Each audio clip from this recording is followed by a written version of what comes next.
तर तुमच्या सगळ्यांचं पुन्हा एकदा व्हिडिओमध्ये मनापासून स्वागत आहे। आपल्यालाही वाटतं आपल्यावरही अनेकांनी प्रेम करावं, आपल्याकडं म्हणजे अट्रॅक्टिव्ह व्यक्तिमत्व बनवावं, आपल्याकडं बघून एखाद्याला पॉझिटिव्ह एनर्जी मिळावी किंवा असं आपल्या आजूबाजूला बघा काही लोक 100 मध्ये 10 लोक असे असतात की त्यांच्याकडे बघितल्यावर खूप छान प्रसन्न वाटतं, एक काहीतरी त्यांच्याकडून शिकण्यासारखं असतं। अशी माणसं आपल्याला हवीशी वाटतात।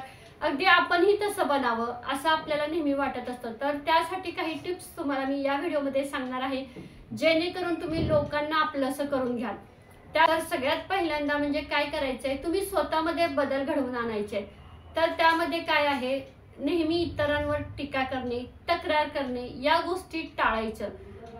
आपलं काय होतं सांगू का, आपण ना बऱ्याच वेळेला दुसऱ्यांच्यावर काही ना काहीतरी टीका करत असतो किंवा दुसऱ्यांच्या काही ना काहीतरी तक्रारी काढत असतो, त्यांना काही ना काहीतरी चुका सांगत असतो। अजिबात असं करायचं नाही। यामुळे काय होतं, समोरच्या माणसांना ना खूप राग येतो आपल्यावर जरी प्रेम करणारे असले तरी त्यांच्या मनात कुठेतरी आपल्याबद्दल द्वेष निर्माण होत असतो। म्हणून सतत तक्रारी करणं टाळायचं, सतत त्यांना त्यांच्या चुका सांगणं टाळायचं। हा ठीक आहे, तुम्हाला असं वाटते की एखादा समोरचा चुकलाय तर तुमची त्याला त्याची चुकी दाखवण्याची पद्धत थोडीशी वेगळी पाहिजे। त्याचं थोडं कौतुक करा, हा तू तर काम व्यवस्थित करतोय। त्याला सांगताना असं सांगायचं, अरे तुझी काम करण्याची पद्धत तर व्यवस्थित आहे, फक्त ना हे एवढंच चूक तुझ्याकडून झाली, ती फक्त चूक सुधार, बाकी काही नाहीये, तू खूप छान काम करतो। असं ज्यावेळेला आपण समोरच्याला बोलतो त्यावेळेला त्यालाही भारी वाटतं की बाबा चला एवढंसं तरी काम आहे, आपण पटकन चुकलंय ते पटकन करून घेऊ। यानंतर दुसरी गोष्ट येते म्हणजे जर आपल्याकडून चुका झाल्या ना तर त्या मान्य करायला शिकायचं। आपण घाबरतो, आता आपली चूक झाली, जर समोरच्याला सांगितलं किंवा दुसऱ्यांना सांगितलं तर ते ओरडतील, त्यापेक्षा आपली चूकच लपवून ठेवूया आणि सतत त्याचं ओझं घेऊन आपण राहत असतो। त्यामुळे काय करायचं, आपल्याला माहिती आहे ना आपलं काही चुकलंय, लगेच समोरच्याला सांगायचं, बाबा हा ठीक आहे, त्यानं त्याच्या लक्षात आले ना की हा बाबा मी इथं चुकलोय, माझी चूक झाली, मी ती दुरुस्त करण्याचा प्रयत्न करेन, तुम्ही सॉरी म्हणून रिकामं व्हायचं। यामुळे काय होतं, आपल्या मनावरचं दडपण असतं ते कमी होतं आणि त्यांच्या नजरेत त्यांना असं वाटतं जाऊ दे, हा चुकलाय, यानं माफी मागितले, याला याची चूक समजली तर ठीक आहे, मग समोरचाही आपल्याला माफ करून टाकतो। त्यानंतर तिसरी गोष्ट आहे, लोकांचा नेहमी आदर करायला शिकायचं। आपल्यापेक्षा लहान असू द्या किंवा मोठे असू द्या, त्यांना ताई दादा बोलायला शिकायचं किंवा त्यांचा रिस्पेक्टच करायचा। आपण काय करतो बऱ्याच वेळेला, नाही आपल्यापेक्षा जे लहान आहेत किंवा जे मोठे आहेत त्यांना पण असं एकेरी नावानं बोलवत असतो किंवा त्यांचा रिस्पेक्ट करत नाही, उद्धटपणे बोलतो। कोणीही असू द्या, श्रीमंत असू द्या किंवा गरीब असू द्या, कसाही असू द्या, त्याचा रिस्पेक्ट करणे आपलं कर्तव्य आहे। आपण कितीही मोठ्या हुद्द्यावर असलो आणि लहानातला लहान असला, जरी तो आपल्या सोबत बोलायला आला ना तरी आपण नम्रतेने, संयमाने आणि त्याच्याशी प्रेमानच बोलायचं आहे, अजिबात उद्धटपणे बोलायचं नाही। हा गुण सुद्धा तुम्हाला ना इतरांकडे अट्रॅक्ट करण्यासाठी खूप उपयोगी पडत असतो। तिसरी गोष्ट येते म्हणजे एखाद्याचं मनापासून कौतुक करायला शिका। एखाद्यानं जर एखादं चांगलं काम केलं, आपल्यापेक्षा भले लहान असू द्या किंवा मोठा असू द्या, ठीक आहे, त्याने एखादं काम केलं ना तर त्याचं मनापासून कौतुक करायला शिका। त्याला सांगा, बाबा तू किती छान काम केलं, छोटंसं काम करू द्या, छोट्याशा कामामध्ये सुद्धा त्याचं कौतुक करायला शिकायचं। यानंतरची गोष्ट येते म्हणजे आभार मानायला शिका। एखाद्याने जर आपल्याला मदत केली तर आपण पटकन त्याला त्याचे आभार मानायचे। आपल्याला ही सवय नसते, छोटी छोटी जरी कामं केली ना एखाद्यानं तरी त्याला थँक्स म्हणायला शिका, त्याला आभारी आहे म्हणायला शिका। का, आपल्या एका वाक्याने ना समोरच्याच्या मनात एवढी पॉझिटिव्ह एनर्जी येत असते आणि त्याला आपलं म्हणजे व्यक्तिमत्व आवडायला लागतं। म्हणून तर ना काही गोष्ट असू द्या, कुणीही तुमचं काही काम करू द्या किंवा काही असू द्या, भले तो कितीही लहान असू द्या, त्याचे आभार मानायला शिका। तुम्हाला तर माहिती आहे ना, बघा अशी म्हण आहे, अशी बरीच वाक्य आहेत की जर तुम्ही रस्त्यावर चालत असाल आणि रस्त्यावर काचा आहेत, खड्डे आहेत, दगड धोंडे सगळे आहेत आणि त्यावरून तुम्हाला चालायचंय, तर तुम्ही त्यावर पायघड्या टाकून चालू शकत नाही ना, कारण रस्ता किती आहे ते तुम्हाला माहिती आहे का, आणि तुम्ही पायघड्या किती घालणार आहे, त्यापेक्षा तुम्ही तुमच्या पायात चप्पल घाला असं सांगितलं जातं। अगदी तसंच आहे, आयुष्याच्या वाटेवर चालताना तुम्हाला बऱ्याच वेळेला आपल्या आजूबाजूला अनेक लोक भेटणार आहेत, मग प्रत्येक माणूस कसा आहे हे तुम्हाला माहिती आहे का, त्यापेक्षा तुम्ही तुम्हाला स्वतःला बदला।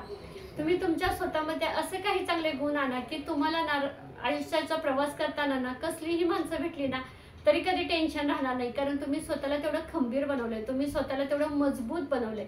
त्यासाठी तर तुम्हाला या सगळ्या गोष्टी करणं खूप गरजेचं आहे. नंतर येतं ते म्हणजे लोकांना समजून घ्यायला शिका. आपली एवढी मेंटॅलिटी झालेली असते की समोरचा जर काही बोलत असला ना तरी आपण त्याच्यासोबत आपलंच कसं खरं आणि त्याचं कसं खोटं हे एवढं आपण 100% गॅरंटी घेऊन सांगण्याचा प्रयत्न करत असतो. नेहमी काय करायचं, जर आपल्यासोबत जर समोरची व्यक्ती बोलत असेल ना तर पहिलं त्याचं ऐकून घ्या, तो काय म्हणतोय ते बघा. त्यानं जर त्याच्यावर प्रतिक्रिया मागितली तरच द्या. जरी आपल्याला असं वाटलं की म्हणजे तो बोलतोय ना, फक्त त्यावेळेला एकच काम करायचं, त्याचं ऐकून घ्यायचं. आपण काय करतो, तो बोलत असतो आणि आपण मोबाईलमध्ये बघत असतो किंवा आपल्या डोक्यात काहीतरी वेगळाच विचार चाललेले असतात. तो काय बोलतोय हेच माहिती नसतं आपल्याला. आपण नुसतं हा हा हो हो असं करत असतो. अजिबात असं करायचं नाही. थोडंसं त्याचं समोरच्याचंही ऐकून घ्यायचं. यामुळे काय होतं, समोरच्याच्याही मनावरचा भार हलका होतो आणि त्याला तुमच्याशी बोलल्याबद्दल त्याला खूप भारी वाटायला लागतं आणि आपल्याबद्दल त्याच्या मनात एक चांगली प्रतिमा तयार होत असते. काही वेळेला आपण ना आपल्या मैत्रिणींच्या सोबत असतो किंवा शेजाऱ्यांच्या, नातेवाईकांच्या सगळ्यांच्या असं सोबत असतो आणि त्यावेळेला तिथे जर एखादी व्यक्ती गैरहजर असेल तर नेहमी त्या व्यक्तीबद्दल बोललं जातं. मग ते वाईट असू द्या किंवा चांगलं असू द्या. मग काही वेळेला आपणही त्यामध्ये सामील होतो. आपणही काहीतरी वाईट बोलतो. पण ही ना चूक अजिबात करायचं नाही. जरी ती व्यक्ती नसली ना तरी तिच्याबद्दल बोलायचं म्हटलं ना आपण चांगलंच बोलायचं. कारण अशा वेळेला ना जे जास्त बडबड करतात ना ती लोकांच्या पटकन लक्षात येतात. पण जे संयमाने शांततेने बोलत असते ना अशा लोकांचा ना बाकीच्या लोकांना खूप अभिमान वाटत असतो आणि ना अशी माणसं ना पटकन नजरेत अट्रॅक्ट होत असतात. त्यामुळं आपण सुद्धा ना कधीही कोणाबद्दल अजिबात वाईट बोलायचं नाही किंवा कोणापाशी त्याची चुगली करायची नाही. कारण ह्या सवय आपल्याला असतात, याचं त्याला सांगायचं, त्याचं याला सांगायचं. यामुळं काय होतं हे बघा, आपण एका माणसाला जर दुसऱ्या माणसाबद्दल सांगितलं तर दुसरा माणूस आहे तो पहिल्या माणसाला भेटल्यानंतर त्यांना समजणारच आहे ना आणि आपलं नाव खराब होतं. त्यामुळे एकमेकांशी बोलताना किंवा एकमेकांबद्दल सांगताना ना चांगलंच सांगायचं. जरी आपल्याला वाटलं ना तो चुकलाय तो वाईट वागलाय तर त्याला समजून घ्यायचं. ठीक आहे, चुकलंय ना, वाईट वागलंय ना, परत हे आयुष्यात आपल्या माणसं येणार आहेत का? नाही. आयुष्य एकदाच आहे आणि त्याला खूप छान पद्धतीने आपल्याला जगायचं आहे. आपण जर प्रत्येक वेळेला जर दुसऱ्यांचे दोष काढत बसलो, दुसऱ्यांशी वाद घालत बसलो तर आपल्याकडे अशी माणसंच अट्रॅक्ट होणार नाहीत. नेहमी आपल्याला ना ते आपल्यापासून कशी लांब जातील हेच ते बघणार आहेत. त्यामुळे शक्यतो वाद तर टाळा. म्हणजे काही वेळेला असं होतं आपण एवढा समोरच्याशी वाद घालतो की अगदी टोकाची भूमिका घेतली जाते. यामध्ये तो पण सुखी राहत नाही आणि आपण सुद्धा सुखी राहत नाही. त्यामुळे ना शक्यतो एकमेकांसोबत तर वाद अजिबात करायचं नाही. आता तुम्हाला असं वाटेल की आम्ही भरपूर प्रामाणिक वागतो, आम्ही खूप छान समोरच्याचा रिस्पेक्ट करतो, सगळं आदराने वागतो, पण समोरचा कधीच आमच्याशी तसा आदराने वागत नाही किंवा आम्हाला रिस्पेक्ट देत नाही. सगळ्यात एक सांगू का, समोरच्याकडून अपेक्षा करणं बंद करा. ज्या वेळेला तुम्ही अपेक्षा ठेवणं बंद कराल ना त्याच वेळेला तुम्ही सुखी आणि समाधानी व्हाल. कारण आपलं कसं होतं, आपण थोडंसं समोरच्यासाठी केलं तर आपण त्याच्याकडून ना खूप मोठ्या अपेक्षा ठेवून बसतो. आपल्याला असं वाटतं अरे मी केलंय ना मग त्यानंही माझ्यासाठी करावं. अजिबात असं करायचं नाही. ज्या वेळेला तुम्ही समोरच्याकडून अपेक्षा ठेवणार नाही ना त्याच वेळेला तुम्हाला भरभरून काहीतरी तुमच्यासाठी मिळत असतं. पण म्हणजे कसं होतं, समोरच्याला असं वाटतं अरे ह्यांच्या कितीही अपेक्षा पूर्ण केल्या ना तरी यांच्या पूर्ण होत नाही. त्यामुळे समोरचा सुद्धा आपल्याला वैतागतो. त्यामुळे कधीच कोणाकडून ही अपेक्षा ठेवू नका आणि आपल्याकडून जेवढं देता येईल ना तेवढं द्यायचा प्रयत्न करा. आणि असा अजिबात विचार नाही करायचा की मीच का प्रत्येक वेळेस देऊ, मीच का खालीपणा घेऊ. कारण आपल्याला नाती जपायचे. हे बघा, पैसा संपत्ती आपण भरपूर कमवू शकतो पण नाती ही आयुष्यात एकदाच मिळत असते आणि तीच सगळ्यात महत्वाची असतात.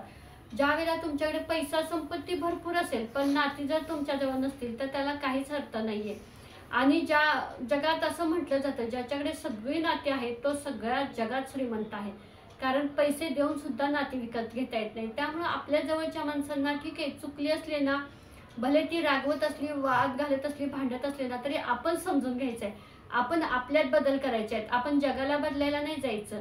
तुम्हाला जे काही बदलायचं ना ते स्वतः बदलायचं. कारण या जगात ना तुम्हाला रस्त्याला ना वेगवेगळी माणसं भेटणार आहेत आणि प्रत्येक माणसाला जर तुम्ही बदलायला गेला ना तर तुम्ही कधीच त्यांना बदलू शकत नाही. म्हणून तर आपण स्वतःला बदलायचं. यामुळे काय होतं, आपण नेहमी ना दुसऱ्यांशी ज्या वेळेला आपल्यात हे सगळे आता सांगितलेले बदल आहेत ना आपण घडवून आणतो ना त्यावेळेला ना आपण नेहमी समोरच्याशी बोलताना प्रेमाने हसतमुखच बोलत असतो. त्यामुळे तर समोरच्याच्या मनात आपल्याबद्दल रिस्पेक्ट, आदर तयार होत असतो. मग आता तुम्ही सुद्धा म्हणजे समोरच्याच्या मनात आपल्याबद्दल रिस्पेक्ट आदर तयार करणारच ना. नक्की कमेंट करून सांगा हा व्हिडिओ कसा वाटला आणि तुम्हाला नेक्स्ट व्हिडिओ कोणत्या संदर्भात पाहिजे हे सुद्धा कमेंट करून सांगा. आपण भेटूया नेक्स्ट व्हिडिओमध्ये. श्री स्वामी समर्थ.